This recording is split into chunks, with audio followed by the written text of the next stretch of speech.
Must ஒரு தடவை வந்து டேஸ்ட் பண்ணிடுங்க. லாஸ்ட்டில் இருக்காங்கன்னு பார்த்து பாருங்க. அவ்வளோ ஹெல்த்தி ப்ராடக்ட்ஸ் வச்சுருக்காங்க. மில்லட் ஹெல்த் மிக்ஸ் மட்டும் இல்லை, சேமியா, முறுக்கு, சிப்ஸு அது மட்டும் இல்லாமல் நிறைய வெரைட்டிஸ் இருக்குது. அண்ட் ப்ரைஸ் வந்து பயங்கர அஃபோர்டபுள் இருக்குது. நம்ம சிஸ்டர் தான் ஷாப் கூட வச்சுருக்காங்க. நம்ம ஜாக்ரோன்பேட்டில் போய் சப்போர்ட் பண்ணுங்கள். ஸ்பெஷலி இன்ஸ்டாலையும் இருக்காங்க, ஃபாலோ பண்ணிக்கோங்க.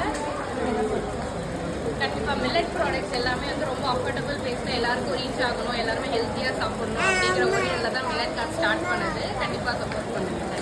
மில்லட் ஐஸ்கிரீம் நல்லா இருக்காதுன்னு நினைக்காதீங்க, அவ்வளோ டேஸ்ட்டாக இருக்குது. நம்ம குல்ஃபி சாப்பிடுவோம்ல, அந்த ஞாபகத்துக்கு கூட்டிகிட்டு போயிடுது. அவ்வளோ அட்டகாசமாக இருக்குது. யாருக்கெல்லாம் தேவையோ இன்றைக்கி 2 days மட்டும் தான் ஸ்பெஷல் ப்ரைஸில் கொடுக்குறாங்க.